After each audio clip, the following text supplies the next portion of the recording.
বন্ধুরা, দেখো আজকে আমি একটা বেগুন নিয়ে চলে এসেছি। এটা দিয়ে আমি বানাবো বেগুন বাহার। তোমরা যারা বেগুন খেতে ভালো না বাসো তারাও একবার এটা ট্রাই করে দেখতে পারো। এবার আমি বেগুনটা কেটে নেব। ছোট বেগুনও তোমরা এটা করতে পারো, আবার বড় বেগুন দিয়েও করতে পারো। একটু বড় বড় করে কেটে নিতে হবে, মোটা মোটা করে।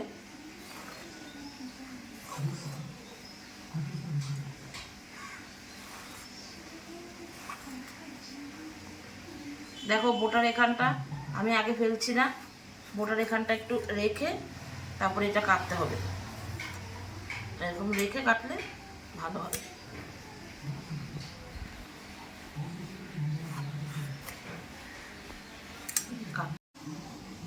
ভালো করে ধুয়ে নিয়েছি। এবার আমি নুন,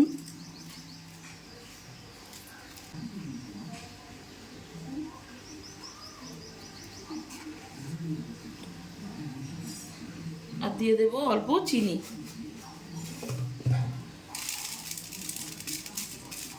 চিনি দিয়ে ভালো করে মেখে নেব।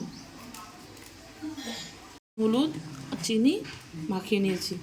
এবার অল্প কিছু টাইমের জন্য এটা রেখে দেবো। বেগুনগুলো একটা একটা করে ভেজে নেব।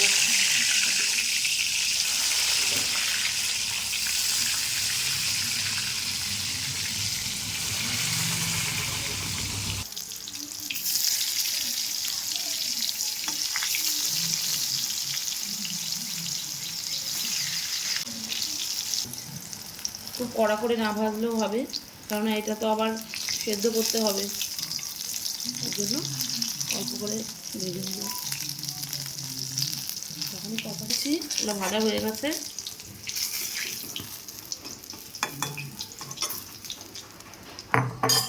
অন্য কটাও যে কটা বাকি ছিল ও কটাও দিয়ে দেবো। এটা হতে হতে আমি অন্যদিকে পেস্টটা তৈরি করে নেব। সব কটা বেগুন ভাজা হয়ে গেছে, এবার তুলে নেব। অনেকে বেগুন খেতে চায় না, বেগুন খেলে নাকি গা চুলকায়, মুখ চুলকায়। একবার এভাবে খেয়ে দেখবেন, ভালো লাগবে। সাদা সর্ষে আর দিচ্ছি পোস্ত আর 3টে কাঁচা লঙ্কা, একটু জল।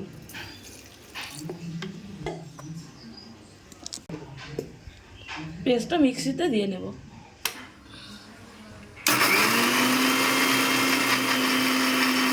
বেগুন ভাজার তেলটার মধ্যে দিয়ে দিচ্ছি কালো জিরে।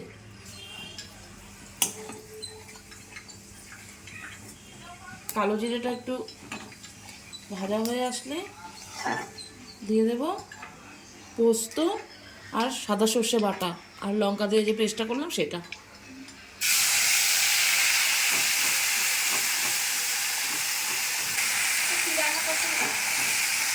বেগুন বাহার।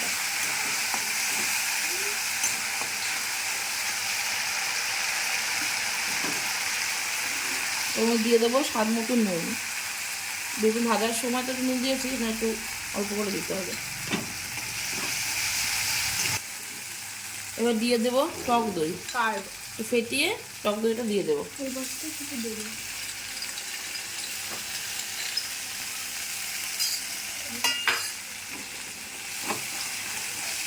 ভালো করে মশলাটা কষিয়ে নিতে হবে।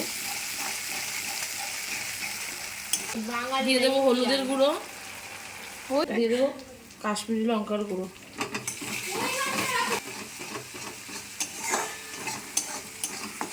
একটু চিনি।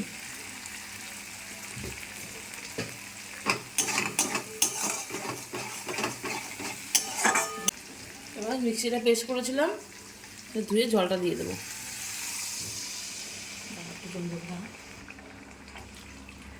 ফুটে গেছে, এবার বেগুনগুলো একটা একটা করে দিয়ে দেবো।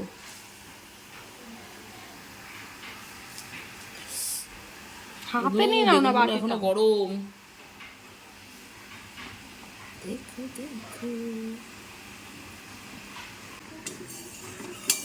এবার গ্যাসের আঁচটা সিম করে দিয়ে এবার একটু এটা দিয়ে ঢেকে রাখবো অল্প কিছু টাইম। তুলে দেখি কতটা কি হলো। দেখো বন্ধুরা, কি সুন্দর একটা কালার এসছে, পুরো রেডি আমার। এবার এটাকে নামিয়ে নেব।